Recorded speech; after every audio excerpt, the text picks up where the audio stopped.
les amis, j'espère que vous allez bien. De mon côté, ça va. Aujourd'hui, je vous reviens avec une nouvelle vidéo et la vidéo s'adresse aux étudiants étrangers ou aux futurs étudiants étrangers qui ont l'intention de venir étudier au Canada dans un cégep, donc pour obtenir leur diplôme d'études collégiales. Dans la vidéo, je vais vous parler de quoi? Je vais vous partager en fait une information assez capitale dont je pense que vous ignoriez jusque-là. Il s'agit de quoi? Il s'agit de l'épreuve uniforme de français. C'est quoi l'épreuve uniforme de français? Elle sert à quoi? Qui doit faire cette épreuve uniforme de français? C'est de ça qu'il s'agit.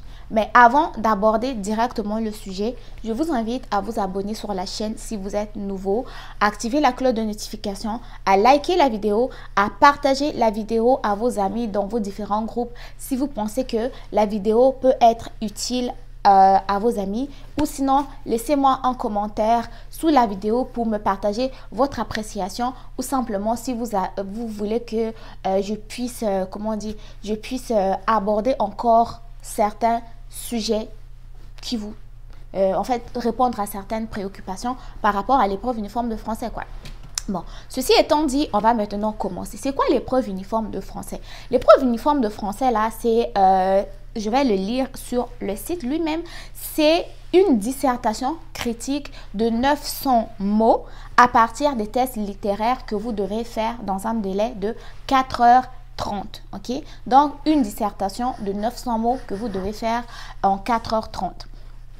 Maintenant, cette dissertation-là, qui va faire ça, qui ne va pas faire ça? En fait, tout étudiant qui est en formation collégiale, c'est-à-dire au niveau du cégep, qui a l'intention de terminer donc son programme d'études, doit passer l'épreuve uniforme de français pour pouvoir obtenir son diplôme. Oui, si vous pensiez que vous avez déjà fait votre test de français avant de commencer, donc c'est fini. Non, c'est pas encore fini. Hein? C'est pas encore fini. Nous, les étudiants étrangers, là, on fait des tests de français et ça n'en finit pas. Donc, l'épreuve uniforme, là, même si tu as déjà fait ton test là pour aller au cégep, tu vas encore refaire ton épreuve uniforme pour obtenir ton diplôme au niveau du cégep. Donc, pendant ta formation au cégep, même si ta formation dure 2 ans ou ta formation va durer 3 ans, tu vas avoir des cours de français. Tu as 3 cours de français à faire. Je ne sais plus lesquels, mais je sais qu'il y a un cours de français qui concerne la littérature québécoise. Donc, c'est le dernier cours de français, je crois. Donc, il y a français 1, il y a français 2, puis il y a la littérature québécoise. Donc, c'est lorsque tu auras terminé au moins 2 de ces 3 cours de français là que tu vas pouvoir t'inscrire à l'épreuve uniforme. Ok? Jusque là, j'espère que je ne vous ai pas perdu. Donc, tu termines pendant ta formation au niveau du cégep qui va durer peut-être 3 ans, tu vas avoir 3 cours de français à faire, ok? Je sais que le dernier cours, c'est littérature québécoise, mais on va prendre par exemple, tu as le cours de français 1, cours de français 2, puis littérature québécoise à la fin. Donc, quand tu auras terminé au moins tes 2 premiers cours de français, donc français 1 ou français 2, tu vas pouvoir t'inscrire à l'épreuve uniforme. Dans l'épreuve uniforme, tu vas rédiger vraiment comme... Vous connaissez nos dissertations qu'on faisait au lycée. Tu fais la dissertation sur un sujet donné de 900 mots et tu as 4h30 pour faire ce test-là. Pour réussir à ce test-là, tu dois avoir au moins une note globale de C, parce que ici, la notation, c'est A, B, C, ok? Donc, quand tu es dans le C là, je pense que tu es environ dans les 65% quelque chose, parce que quand tu es à A, tu es dans les 90, 99, quand tu es dans le B, tu es dans les 80, quand tu es dans le C, pardon, c'est dans les 70, et que quand tu es dans le D, D c'est dans les 60, et puis quand tu as E là, E c'est échec, ok? Donc tu dois avoir une note globale de C dans les 3 parties que je vais te citer. Donc dans ta rédaction, tu vas avoir 3 parties qui vont être lesquelles? Tu vas avoir une partie qui concerne la compréhension et qualité de l'argumentation. Donc, tu dois avoir 60 sur ce critère-là. Ensuite, le deuxième critère, ça va être structure du test de l'élève. Tu dois avoir aussi un C. Et le troisième, ça va être maîtrise de la langue. Donc, pour réussir l'épreuve uniforme, tu dois avoir C dans ces 3 critères-là. Maintenant, une fois que tu as réussi ton épreuve uniforme, c'est-à-dire que lorsque tu as réussi ces 3 parties-là, ça veut dire que tu as réussi ton épreuve uniforme, tu vas pouvoir obtenir ton diplôme d'études collégiales. Maintenant, si tu n'as pas réussi, je sais que tu as droit à 3 tentatives, ok? Donc, une fois que tu échoues à ces 3 tentatives-là, sache que tu n'auras pas ton diplôme d'études collégiales, même si tu as quitté ton pays, même si tu as quitté le pôle Nord ou le pôle Sud, peu importe, tu n'auras pas ton diplôme d'études collégiales. C'est pour cela que je vais vous dire quelque chose. Lorsque vous allez venir au Canada là, et que vous avez des cours de français, efforcez-vous à comprendre ce qui est enseigné. Moi, je me rappelle, j'avais vraiment la facilité quand j'étais au lycée avec la dissertation, même au collège, j'avais des 20 sur 20 en dictée. J'étais vraiment excellente pour la dissertation.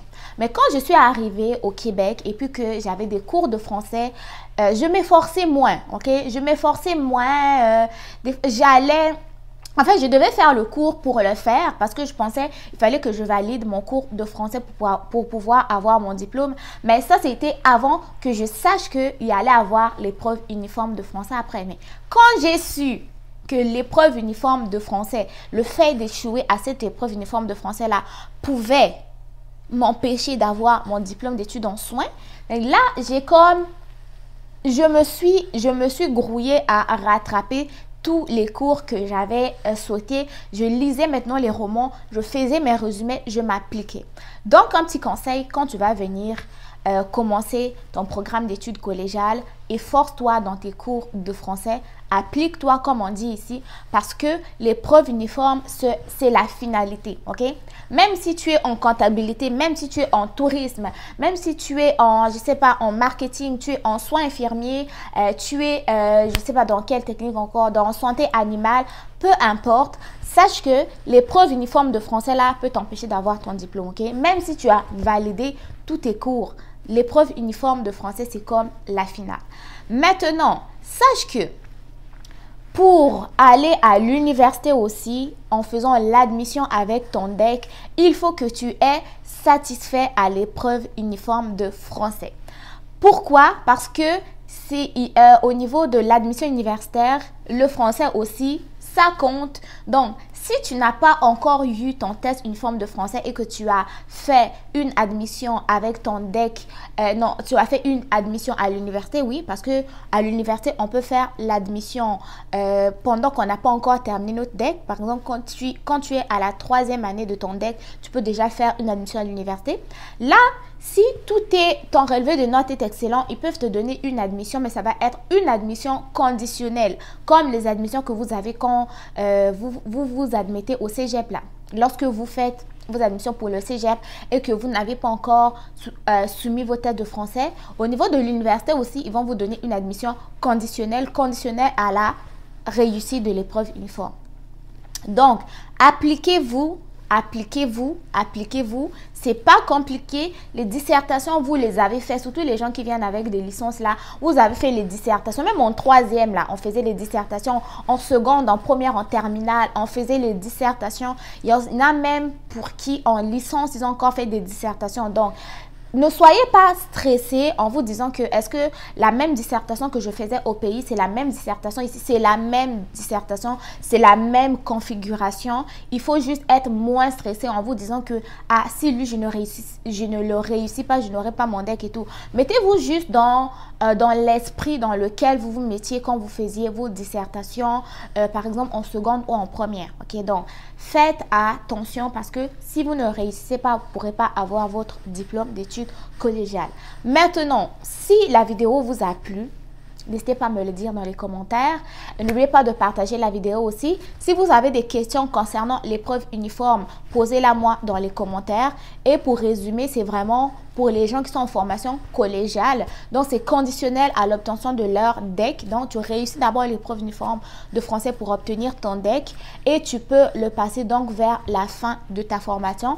En ayant réussi tes 2 premiers cours de français, c'est là que tu peux t'inscrire. Ok? Donc, c'est pas avant la formation ni après. Donc, c'est vers la fin de ta diplomation et je tiens à repréciser que le français que tu as fait pour obtenir ton admission au cégep là, ça ne compte pas pour l'épreuve uniforme. L'épreuve uniforme, c'est vraiment pendant tes cours de français que tu as fait en cours de formation au cégep, ok? Donc, ceci étant dit, merci de m'avoir regardé, m'avoir écouté. N'oubliez pas de partager, de vous abonner, de liker la vidéo. Bon succès dans vos différentes démarches. On se dit à très bientôt pour de nouvelles vidéos. Bye! Les amis, juste pour faire un complément d'information pour l'épreuve uniforme de français, je viens de vérifier, puis officiellement, il n'y a pas de nombre de tentatives d'écrit, donc vous pouvez le refaire, et le refaire, ok? Donc, il n'y a pas de limite, sauf que le nombre où vous le faites et que vous réussissez pas, ça risque quand même de retarder votre diplomation. Sinon,